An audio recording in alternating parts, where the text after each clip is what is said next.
Sama siya. Medyo unexpected. Okay. I like the draft of both teams sa totoo lang except for maybe, hindi ko sure dun sa Hayabusa. I feel like they could have gone better for a better carry. Okay. So, alam mo, ang tingin ko dito, Rockheart, So, ang tingin ko dito, Rockheart, ang ganda ka nung first pick Alice for the side of Onic-PH. Kasi, kung isipin mo, alam mo namang hindi nagvavalir halos na tong Bren. And they have the priority over the Chang'o or the Farsa. Ngayon, alam mo yun yung kukunin nila. So, the pushback won't be a problem. The stun won't be a problem. And yung Alice mo talaga can make it to the backlines. So, iyak no dito, as long as he can properly scale, hindi magiging problema para sa kanya dito yung laro. But still, ang kailangan mo kasing bantayan dito is yung bilis ng pacing ng laro ng BREN Esports. Exactly. The pacing is going to be difficult to predict. Now that BREN Esports, maganda din yung pinik nila na early game lineup. Yung early game nila at level 4, ang bilis mag-clear. Popol and Koopa is also great for control. So, expect a lot of invades, especially in the early game for BREN Esports. Yeah. And this is going to be game number 1 of this best of 3 series, Onic versus BREN. First time nila makita sa 10-ban setup. So, what will happen right now? 2-1 ba uli for BREN Esports or Onic-PH? May iba silang plano. Maaga pa lang, medyo pumupwesto na ng maganda si Flap TZ dito sa gilid with Jay on the other side waiting for the box already. This is normal. I think this is a bit too normal. I was expecting a lot of early game aggression pero BREN Esports, they're going with the flow here. Alam mo yung nakikita ko dito sa BREN Esports kung bakit sila sobrang successful is, ito si Ribo hindi nagsasawa sa mga heroes na pinipili niya. Oh, yung hero si Ribo dito, nakaipit lang ata sa 3 hanggang 5. Tapos yun lang literal yung ginagamit. Hindi siya nananawa. That's true. And yun yung mga yun yung mga utak na champions, mga champions. Pero bago natin sabihin yan, what makes BREN Esports good as well is Carlsy is the first player to exceed 100 kills and assists in MPL-PH Season 6. So si Full Clip kills. Pero si Carlsy kills and assists. Yun ba yun? Yung may difference nila? Oo. So I know si Full Clip kaka 100 lang din nung last week. Si Drake, pala, sorry, 105. 105. Yes. For Drake. So, si Carlsy, ibang level no? Ibang level din yung kill participation niya. Kumbaga, yung sinabi doon ng fun fact natin, it's not about really the kills and the... Well, it is about the kills and the assist. Pero, if you take that into consideration na mas deeper meaning, kill participation. Di ba?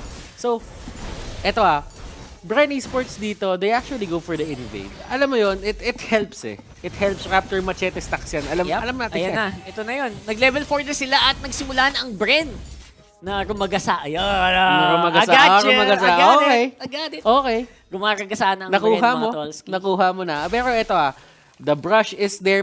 Nasa magkabilang side sila and ayaw nila magbigay masyado. Si Carlsy dito, gagamit siya ng Thorn Rose to get away. And that is going to be it. Carlsy, in the other hand, is... Alam mo yun, this is the normal pacing na ginagawa ng BREN Esports. Oh, totoo. Onic-PH, on the other hand, mahilig sila sa mga ganitong slow-paced na game din Yep. They're starting to look actually reactive. Ayan, sa laban na to. Pero si Jay dito, nakikita mo naman kung ano ginagawa ni Flap. It's more on the idea na kapag ka natanggal niya, na-disarm niya, that's a proper term. Pag na-disarm niya dito si Jay at hindi magamit ni Jay yung skills niya, hindi siya maka-physical attack, mapapatakbo si Jay, automatic. And grabbing counter yun kung sakali. So hindi niya kaya makipag-1v1 basta-basta. Oh, look at this. Carlsy on the backlines. Basic dito, napagamit ng shadow kill. Let's see kung ano pa mangyayari dito. Ribo onto the side as well. He wants to help. Pero Jay, kinagat siya dito ng aso. And that will be the end of the fight. And Onic-PH actually getting 1 kill out of that. Few will be the first blood of the game. Yep. And di ganun kalaki ang difference natin ngayon. BREN Esports though will have map control. Kasi nasa baba pa rin si Dealer, hindi pa rin makasal sa laban. Jay fighting in the middle. Turtle flicker out!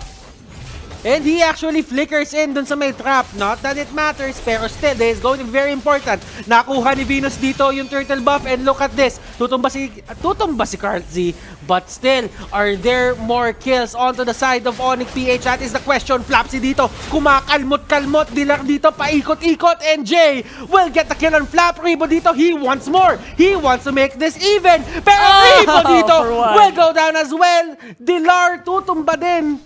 And look at this fight. Fio will be the next target. Onic PH, what is happening? BREN Esports, they lost control over that fight. That was really quick for Onic. Talagang hindi nila tinigilan. Once they had a footing, once they knew na may konting lamang sila, dire-diretso na sa laban na yon. And sobrang cool na talagang hindi flicker in si Rebo kahit sobrang baba na din niya. Para lang mabawi yung kill. That was impressive. The problem is, nagbigay sila ng stacks kay Jay. That was a double kill para sa Hilda. And that is Gillette Instant Replay #Shave the Day.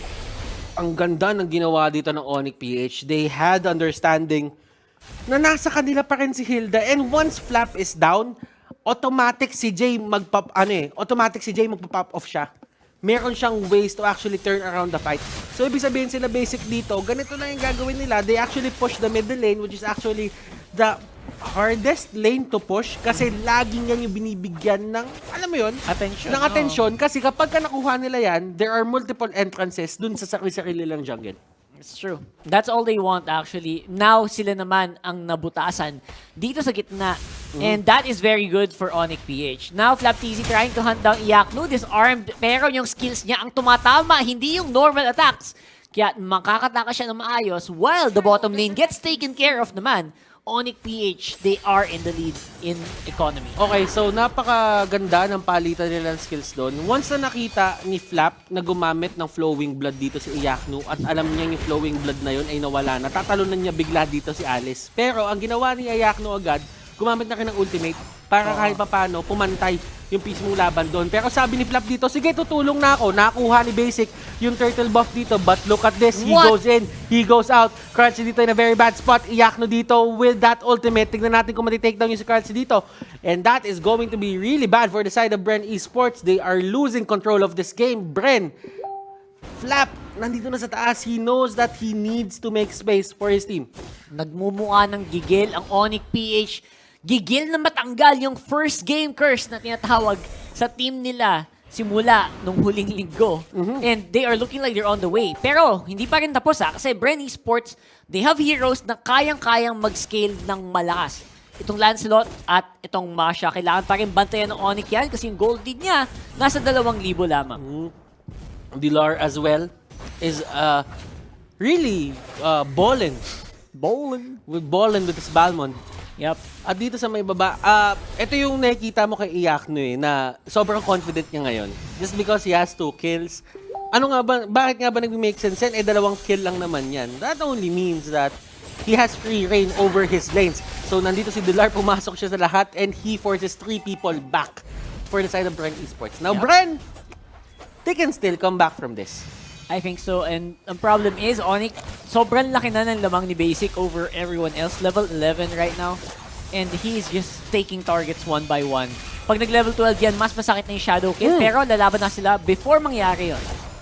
Carlsi dito, nahuli siya nung stun and Basic and the others are just gonna go back.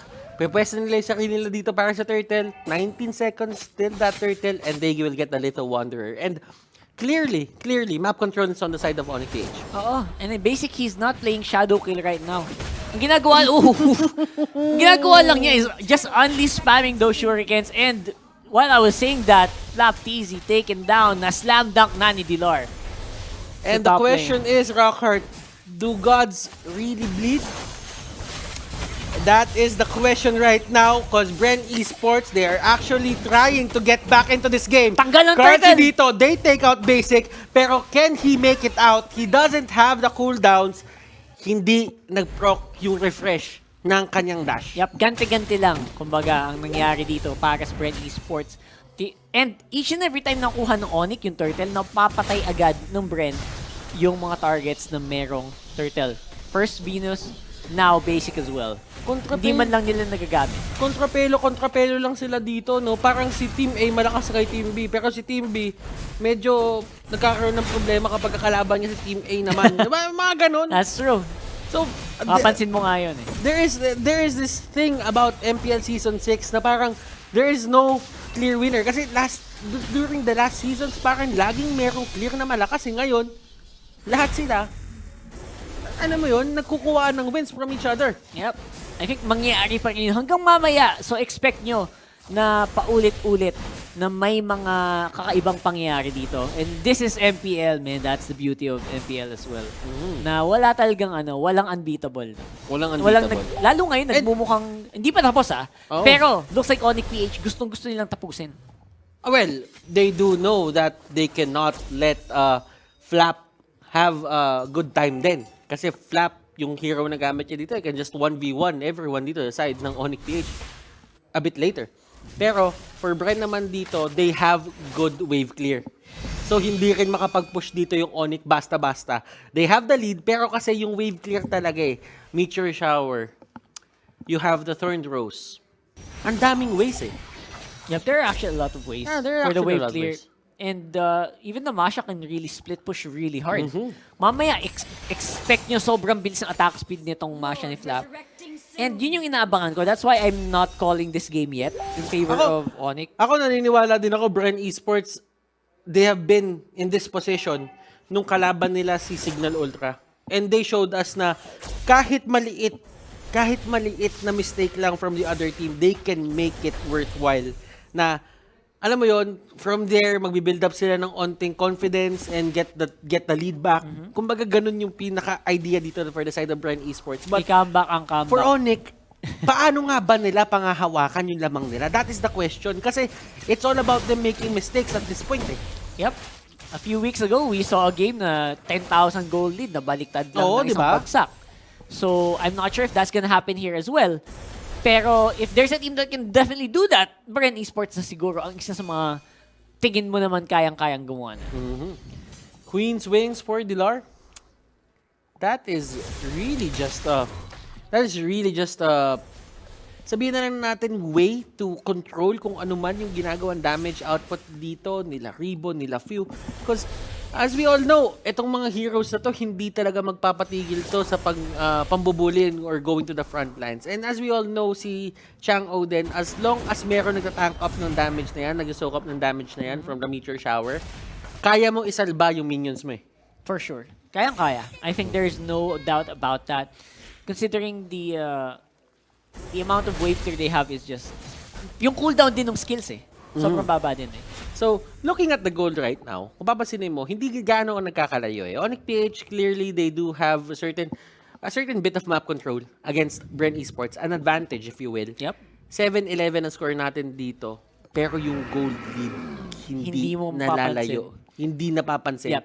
2K at 12 minutes, hindi siya ganun kalaki. Alam din ni BREN Esports kung paano gagalaw sa mga ganitong panahon. So, this is really tricky for the side of Onic-PH. Right now, they're in the lead. Pero kasi, one mistake can just put BREN Esports back into the lead. Yep. Onic-PH, on the other hand, they're playing this right. Inahayaan nila si Iyak nung mag-stack kahit papano. And nakapwesto sila dito sa Lord area. Yep. They need to be super consistent dito. Especially right now where they're having a hard time in actually closing out games. Pansin mo, ang tagal nang walang kills ng Onic. And I think they might experience the first one now. Looks like ang sinasabi ko lang dito is hindi na sila basta-basta makakill. And I think hirap pa to lalo habang tumatagal. So, nakikita mo kung paano sila gumagalaw in terms of peeling etong mga heroes dito sa side ng Onic-PH. Si Jadon, kung wala siyang flicker, that could have been a kill. And that could have been the opening na hinahanap ng BREN Esports. So, you still have to respect yung lineup ng BREN Esports dito, all in all. I think so. I think the line of BREN Esports is something that can dominate in the mid-game as well. Malakas yung mid-game power nila kasi, especially pag hindi sila na totally pushed out. Pansin mo, puro second tower buhay pa sa BREN. So, kaya pa nilang patagalin to for sure kung gustuhin nila. And sabi mo kanina, only wave clear para sa blue side. That is also happening on the other side, syempre. Pero kasi yung yung mobility, no? Yung mobility din ng Yung iba din mobility yung din ng nabibigay Onic, ng grabe. ibang mobility na bibigay ng Rafaela.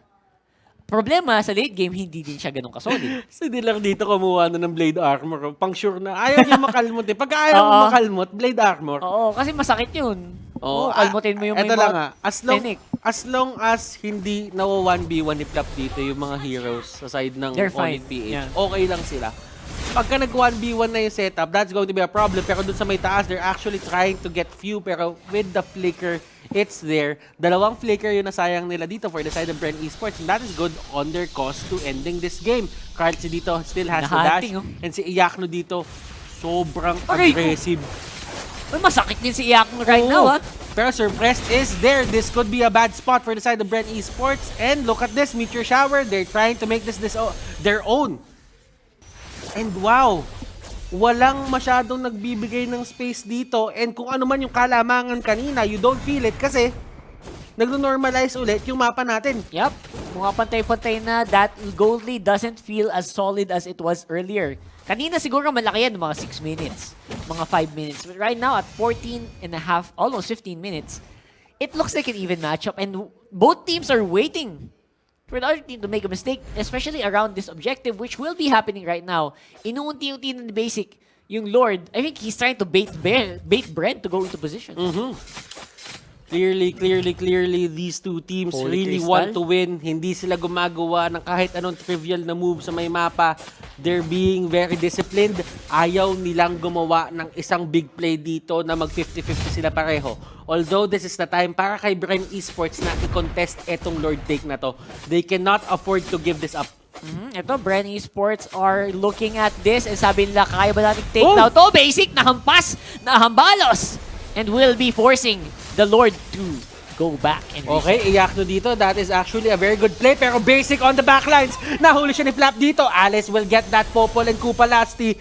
Uranus will get Hilda. And that is going to be a 3-4-2. Wala silang retribution, Onic PH. That was the mistake na inaabangan dito ng side ng BREN Esports. Nakasabi lang eh. Nakasabi lang natin eh. And they Nag-aabangan gave a lot of space doon for BREN Esports to regroup. Nakuha din ng BREN yung inaasam-asam nilang Lord. Pero andito na ang aggression from the side of BREN. Onic PH, will they fight this? That is the question. Carlsi dito trying to go for a kill. Flowing blood sa may pinakalikod. Pero Phantom Execution is there. Rafaela will go down. Dilar, will he go down as well? No, it won't happen. But the Lord is still on the side of BREN Esports. Isang one-time, big-time lang ang kinailangan ng BREN, taking down the turrets all around the map. Not to mention, meron pa silang Lord. Nag-push doon sa top lane. This could be big here. Para sa BREN Esports, kaya na yata nilang tapusin to. Pag pumwesto sila ng maganda. Ang tagal ng katahimikan eh. Ang tagal, Ang tagal ng katahimikan. Umabot tayo ng Nagtitigan 15 minutes. Nagtitigan sila ng sobrang... Oh, yun, naku po, walang tinamaan. Medyo Sayang. napatid.